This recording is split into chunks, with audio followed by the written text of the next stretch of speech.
तुम किसी बैंक में आ गए। इसको मैं कहता हूं लोभ से भरा हुआ मन। ऐसा मन साधक नहीं हो सकता।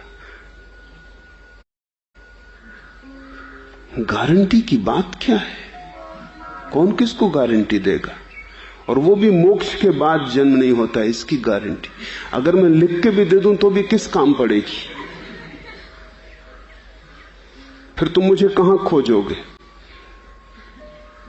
तुम मेरी लिखी चिट्ठी कहां ले जाओगे?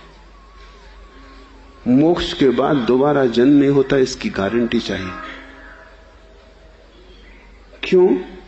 क्योंकि यदि करोड़ों वर्षों के बाद नई सृष्टि में जन्म लेना होता है तो इस मोक्ष का फायदा ही क्या?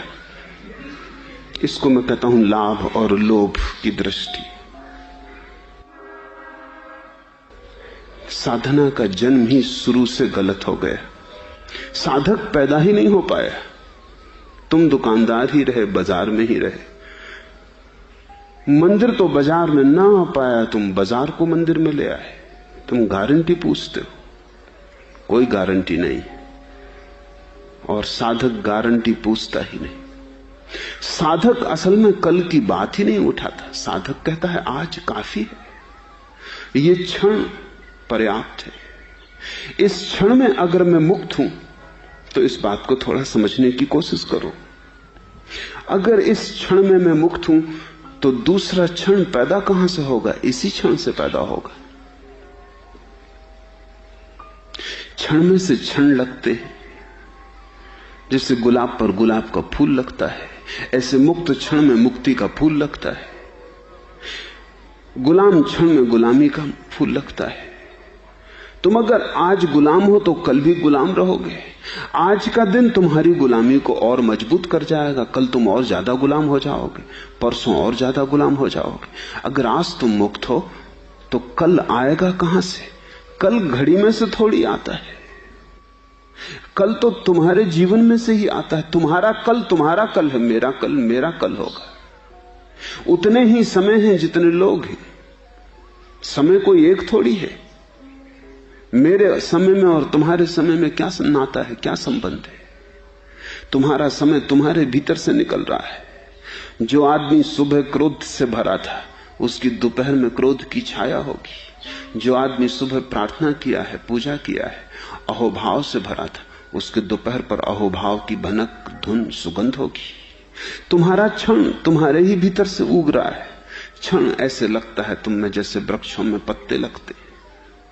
कल की बात ही क्या करनी है? अगर आज का क्षण मेरा मुक्त है तो वहीं छिपी है गारंटी कि कल का क्षण आएगा कहां से? इसी क्षण से निकलेगा और भी मुक्त होगा, क्योंकि इतना समय मुक्ति के लिए और भी मिल चुका होगा। फिर परसों उस क्षण से निकलेगा। इसलिए हम कहते हैं मोक्ष से कोई वापस नहीं आता, क्योंकि मोक्ष बड़ा होता जाता है, बढ़ता जाता है। वापस कैसे लौटोगे? वापस तो वही लौटता है जिसकी गुलामी बढ़ती जाती है। ऐसा हुआ यूनान में एक बहुत अद्भुत फकीर हुआ, डायोजनीस। उसने सब त्याग कर दिया था, लेकिन ऐसे वो एक बड़े रईस और कुलीन घराने से आया था। सब छोड़ दिया था, लेकिन कभी अपना काम अपने हाथ से तो किया न था। तो एक गुलाम बचा रखा था, एक नौकर जो उसकी देखभाल कर देता, सेवा टहल कर देता। ऐसे वो सन्यासी हो गया था सब छोड़ के। सिर्फ एक गुलाम बचा लिया था। पुरानी आदत थी, अपना काम कभी किया न था। बिस्तर कौन लगाता है, भोजन कौन बनाता है? तो एक नौकर रख छोड़ा था। एक दिन वो नौकर भाग गया। आखिर नौकर को रख छोड़ना आसान मामला नहीं।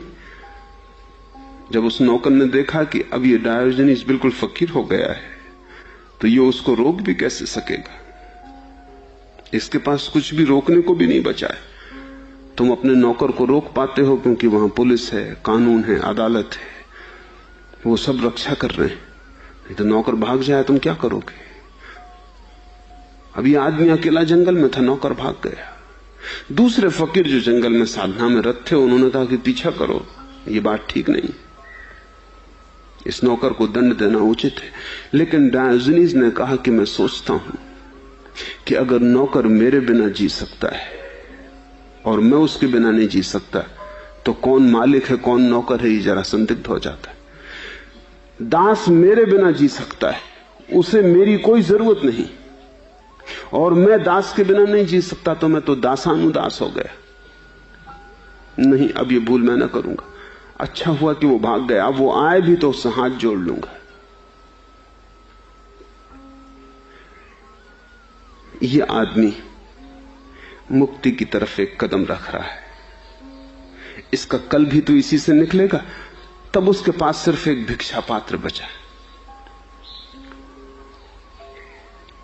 एक दिन उसने देखा एक कुत्ते को पानी पीते झरने पर, तो उसने सोचा ये कुत्ता तो मुझसे ज्यादा मुक्त है, ये भिक्षा पात्र तो मुझे ढोना पड़ता है, और अगर कुत्ता बिना भिक्षा पात्र के रह लेता है तो मैं आदमी होकर न रह सकूं। कुत्ते से गई बीती दशा हो गई। उसने भिक्षा पात्र वहीं छोड़ दिया।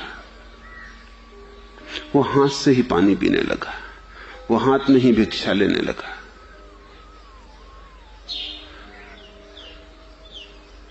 मुक्ति से दूसरा क्षण निकल आया, दृष्टि। सिकंदर जब भारत आ रहा था तो इस फकीर को मिला था, तो उस फकीर ने सिकंदर को कहा था, तू व्यर्थ परेशान मत हो, तू किस लिए दुनिया जीतना चाहता है? सिकंदर ने कहा, ताकि मैं आनंद से विश्राम कर सकूं। डायोजनीज हंसने लगा जोर से। वो पहाड़, उसकी नदी उसकी हंसी से गूंज उठी होगी। सिकंदर थोड़ा हतप्रभ हुआ। उसने कहा, मैं समझा नहीं, इसमें हंसने की क्या बात है? डायोजनीज ने कहा कि हंसने की बात है, मुझे देखो, बिना दुनिया को जीते मैं आराम कर रहा हूं, तो तुम दुनिया को जीत के आराम करोगी, मेरी समझ में नहीं आता। अगर आराम ही करना है तो अभी क्या बिगड़ा है? ये नदी काफी बड़ी है और रेत का घाट बहुत बड़ा है, इसमें मेरे लिए भी जगह, तुम्हारे लिए भी जगह, सारी दुनिया भी आ जाए तो विश्राम कर सकती। तुम लेट जाओ, सुबह कितनी सुंदर है, कहां जाते हो? डायोजनीज लेटा था नग्न, सुबह धूप ले रहा था। कहते हैं सिकंदर ईर्ष्या से भर गया था डायोजनीज की स्वतंत्रता को देखकर। सिकंदर ईर्ष्या से भर जाए, सोचने जैसा है। और सिकंदर ने कहा था, अगर परमात्मा से दोबारा मुझे जन्म लेने का मौका मिला तो मैं कहूंगा, इस बार मुझे सिकंदर मत बना, डायोजनीज बनाते। लेकिन अभी तो जाना होगा, अभी तो यात्रा अधूरी है, संसार जीतने को पड़ा है। लेकिन तुम्हारी बात याद रखूंगा डायोजनीज, तुम्हें भूलूंगा नहीं। तुम्हारे लिए कुछ करना हो तो मुझे कहो, तुम जो कहोगे करवा दूंगा, मैं खुश हूं। डायोजनीज ने कहा, ज्यादा से ज्यादा तुम इतना कर सकते हो कि थोड़ा धूप छोड़ के खड़े हो जाओ, और तो और न कुछ चाहिए, न कोई जरूरत है। सुबह सर्द है और मैं धूप का मजा ले रहा हूं, तुम नाहक बीच में खड़े। और इतना तुमसे कह देता हूं कि कोई भी संसार को लौट के कभी विश्राम नहीं कर पाया। जिसने भी विश्राम किया है उसने इसी क्षण शुरू किया है, क्योंकि हर क्षण इस क्षण से पैदा होता है। तुम कहते हो कल करेंगे, आज तुम कुछ तो करोगे, तुम जो करोगे उससे तुम्हारा कल पैदा होगा। तुम कहते हो आज तो दुकान कर लेने दो, फिर कल पूजा कर लेंगे, लेकिन कल आएगा कहां से? आज की दुकानदारी से ही आएगा। फिर पूजा कैसे पैदा होगी? उससे दुकानदारी ही पैदा होगी। एक दिन और बीत गया निद्रा में, निद्रा और मजबूत हो गई। तुम ये पूछो ही मत कि मोक्ष के बाद आना होता है। मोक्ष का अर्थ ही यह है कि जिसमें लौटने का उपाय नहीं रह जाता। मोक्ष का अर्थ क्या है तुम समझे ही नहीं, इसलिए इस तरह का सवाल उठता है। मोक्ष का अर्थ है वो व्यक्ति जिसकी अब कोई वासना न रही। लौटता है आदमी वासना के कारण। थोड़ा समझो, एक बच्चा स्कूल में आता है और वो स्कूल के प्राचार्य को पूछता है कि मैं अगर पास हो जाऊंगा तो फिर मुझे दोबारा तो स्कूल नहीं आना पड़ेगा। तो प्राचार्य कहेगा, अगर तुम उत्तीर्ण हो गए तो तुम आना भी चाहो तो हम तुम्हें भीतर न घुसने देंगे, क्योंकि इस स्कूल का उपयोग ही इतना है कि तुम उत्तीर्ण हो गए, बात खत्म हो गई। अगर उत्तीर्ण हुए लोग यहां आने लगे तो छोटे बच्चों का क्या होगा? वो कहां जाएंगे? ऐसी भीड़ भड़क्का बहुत है। उत्तीर्ण आदमी को तो आने का कोई सवाल नहीं रहा, लेकिन जो असफल हुआ है उसे वापस लौटना पड़ता है। संसार एक प्रशिक्षण है परमात्मा को पाने का।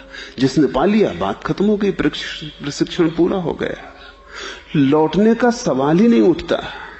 तुम्हारे मन में उठता है, क्योंकि तुम्हारा वो जो कृपण और लोभी मन है वो हर चीज को पहले से मजबूत और पक्का कर लेना चाहता है। तब कदम उठाओगे तुम। जब तक कि तुम्हें कोई गारंटी ना मिल जाए तब तक तुम ध्यान ना करोगे। तुम्हारी इस गारंटी की आकांक्षा ने ही दुनिया में बहुत उपद्रव खड़ा किया है। तब न मालूम कितने तरह के चालाक लोग तुम्हें गारंटी देने के लिए तैयार हो गए। तुम जो मांगते हो उसको कोई ना कोई तो पूर्ति करने के लिए तैयार हो जाएगा। मैं सूरत में था तो एक सज्जन ने मुझे आके कहा कि उनका धर्म गुरु दाऊदी बोहरा लोग चिट्ठी लिख के देता है भगवान के नाम कि इस आदमी ने 1 लाख रुपया दान किया, ये बड़ा अच्छा आदमी है, इसकी सार संभाल रखना, ढंग से स्वागत वगैरह करवाना। कुछ लिख दी चिट्ठी भगवान के नाम। और उस चिट्ठी को वो आदमी जब मरता है तो उसकी छाती पर रख के और कब्र में रख दिया जाता। तुम गारंटी मांगते हो, देने वाले मिल जाते हो। मगर कैसी मूढ़ता है, वो आदमी भी यहीं पड़ा रह जाता, वो चिट्ठी भी यहीं पड़ी रह जाती। लेकिन लौट के इस धर्मगुरु से अदालत में लड़ने का भी तो कोई उपाय नहीं। कोई कभी लौटता नहीं, कोई कभी शिकायत नहीं करता कि चिट्ठी काम नहीं आई, ये चिट्ठी बेकार है। न कोई कभी लौट सकता है, न कोई मुकदमा हो सकता है। ये चालाकी और शोषण जारी रहता है। तुम जब तक मांगोगे देने वाले मिल जाएंगे। दोष उनका नहीं है, दोष तुम्हारा है। और तुम पूछते हो फायदा क्या अगर फिर लौटना पड़ा। तुम जब भोजन करते हो तब तुम ये नहीं पूछते कि कल फिर भोजन करना पड़ेगा, फायदा क्या। तुम जब पानी पीते हो तब तुम नहीं पूछते कि फिर पानी पीना पड़ेगा, फायदा क्या। तुम जब सांस भीतर लेते हो तब तुम नहीं कहते क्या फायदा, फिर बाहर निकालनी पड़े, फिर भीतर करनी पड़े, फायदा क्या। जीवन में फायदे की बात ही पूछना ना समझी की। जीवन कोई धंधा थोड़ी है। फायदे का दृष्टिकोण ही भूल भरा है। उससे ही तो तुम भटक रहे हो। जहां जाना चाहिए वहां नहीं पहुंच पाते, क्योंकि वहां जाने में कोई फायदा नहीं दिखाई पड़ता। और जहां फायदा दिखाई पड़ता है वो तुम्हारी नियति नहीं। मैंने सुना कि एक मारवाड़ी सेठ स्टेशन आया, उसने टिकट दफ्तर में खड़े होकर पूछा कि मुझे रामपुर जाना है, टिकट दे दो। उस टिकट बाबू ने कहा कि रामपुर 3 है, एक मध्य प्रदेश में, एक उत्तर प्रदेश में, एक बिहार में, कौन से रामपुर जाना। सेठ ने कहा इसमें भी कोई पूछने की बात है, जहां की टिकट सबसे कम हो। फायदे का दृष्टिकोण कहां जाना है इससे कुछ लेना देना ही नहीं। तो ये पहुंचेगा तो रामपुर, लेकिन उस रामपुर पहुंच जाएगा जहां जाना ही नहीं था। फायदों को पूछ के गए तो तुम जीवन को चूक जाओगे, क्योंकि ये जो अस्तित्व है ये खेल है, लीला है। यहां फायदे का सवाल नहीं, ये आनंद उत्सव है। यहां कोई साध्य नहीं है, यहां होने में ही आनंद है। अगर तुमने पूछा कि क्यों सांस लें, तो आत्महत्या करनी पड़ेगी, क्योंकि कोई कारण नहीं दिखाई पड़ता क्यों सांस लो। क्यों पानी पिए, फायदा क्या है, क्योंकि फिर पीना पड़ेगा, फिर पीना पड़ेगा। मत पियो। असली सवाल फायदे का है ही नहीं। असली सवाल तो जीवन के आनंद को अनुभव करने का है। जब कंठ में प्यास होती है और तुम पानी पीते हो तो एक तृप्ति उतरती है। जब तुम भूखे होते हो और भूख निश्चित जलती है, तुम्हारी जठराग्नि उठती है, तब तुम भोजन करते हो, तब एक गहन तृप्ति होती। जब तुम भीतर नई श्वास ले जाते हो तो नया प्राण तुम्हारे जीवन में दौड़ता है। जब तुम ध्यान करते हो तो एक नई समाधि तुम्हें चारों तरफ से घेर लेती। ऐसा नहीं है कि कल नहीं करनी पड़ेगी तभी तुम आज करोगे, तब तो तुम कभी भी ना करोगे। जीवन का प्रत्येक पल उसकी समग्रता में जीने के लिए है। यहां लक्ष्य तो कुछ भी नहीं है।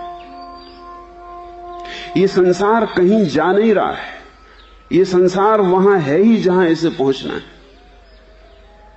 इसलिए केवल वे ही लोग सत्य को उपलब्ध हो पाते हैं जिनके जीवन में साधन ही साध्य हो जाता है। इस सूत्र को तुम जितनी गहराई में उतार सको उतार लो। केवल वे ही पहुंच पाते हैं परमात्मा तक, केवल वे ही मुक्त हो पाते हैं जिनके जीवन में साधन ही साध्य हो जाता है। इसका मतलब कि मंजिल की वो बात ही नहीं करते। वो कहते हैं राह पे चलना ही इतना सुखद है, कौन फिक्र करता मंजिल की। वो इसकी बात ही नहीं करते कि कल क्या मिलेगा। वो कहते हैं आज इतना मिला है, कल की बात ही क्यों उठानी। आज इतना आपूर मिला है कि नाच लें, अनुग्रहित हो लें। ऐसे व्यक्ति को कल और ज्यादा मिलता है, उसके द्वार बड़े होते जाते हैं। एक दिन सारा आकाश उसके हृदय में समा जाता है, एक दिन अनंत उसकी सीमा में उतर आता है, एक दिन उसकी बूंद में पूरा सागर छलांग ले लेता है। तुम दुकानदार की नजर से परमात्मा की तरफ मत आना। अच्छा है तुम दुकानदार ही रहो, अच्छे दुकानदारों की वैसे भी जरूरत है। बुरे साधक होने की बजाय अच्छा दुकानदार होना बेहतर है। लेकिन जब साधक होने आओ तो समझ के आओ, साधक की दुनिया का गणित ही उल्टा है। वहां साधक इसलिए कुछ नहीं करता कि इससे मिलेगा, वहां साधक इसलिए कुछ करता है करने में ही मिलता है। करना और मिलना एक साथ एक ही क्षण में समा जाते। मंजिल और मार्ग एक साथ, मार्ग ही मंजिल हो जाता है।